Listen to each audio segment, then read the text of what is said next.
approves of murder.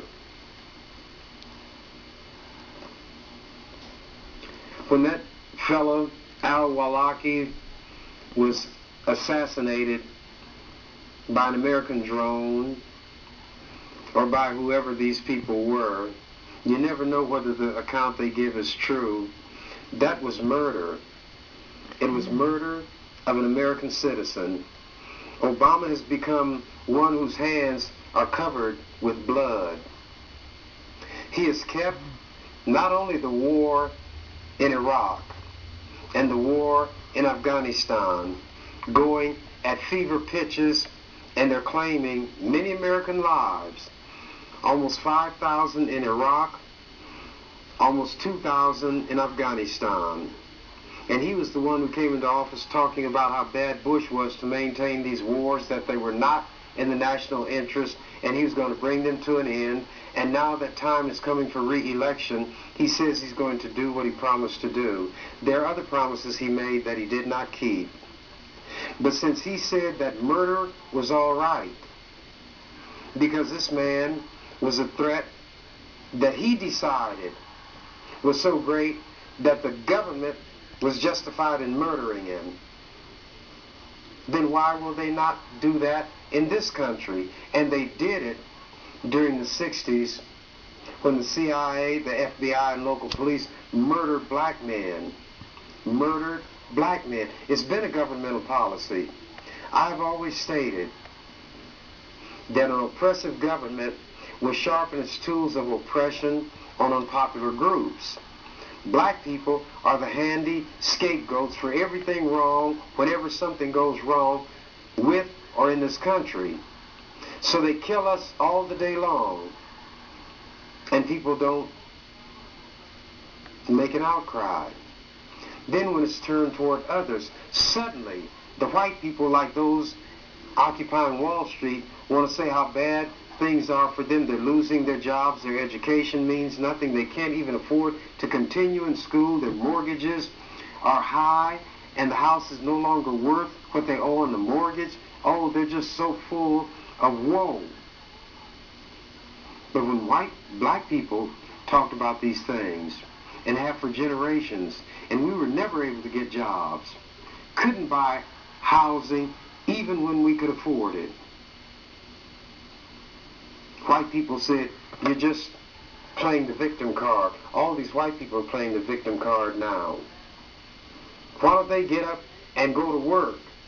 That's what these conservative Republicans are telling them. At least they're consistent there.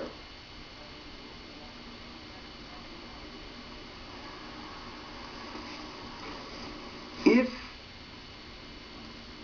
as Abraham Lincoln said, a white man may of right enslave a black man because he has the power, then should the black man have the power, he would have the same right to enslave white men.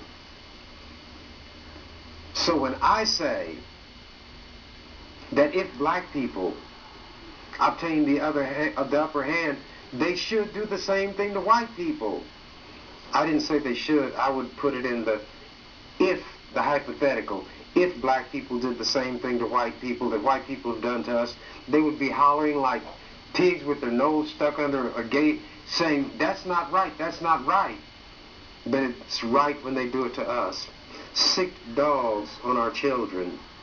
Have mobs around these schools where our children, little children.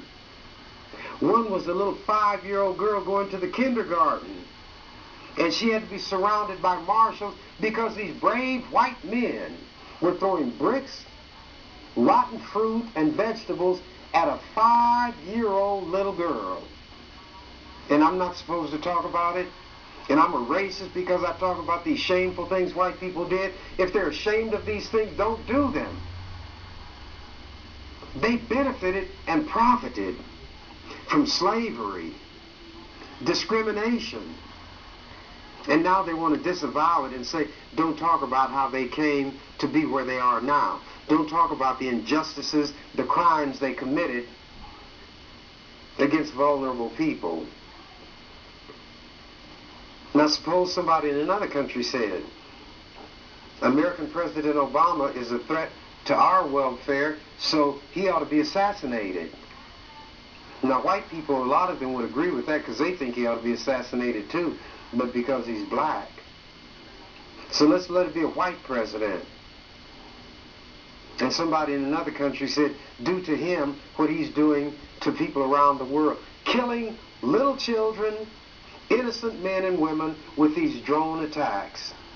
Then he laughed, ha ha, the joke's on us, we made a mistake. We killed the wrong people, but you know, in wartime, there's collateral damage. Let that collateral damage come to America. There was a Pew Trust survey taken among service people, and at least 1/3 of the veterans say those wars are not worth fighting. Let me go on with this article to show what happens in the land of the free and the home of the brave, as white people say it, the land of the tree and the home of the slave, when the real truth is spoken. In memos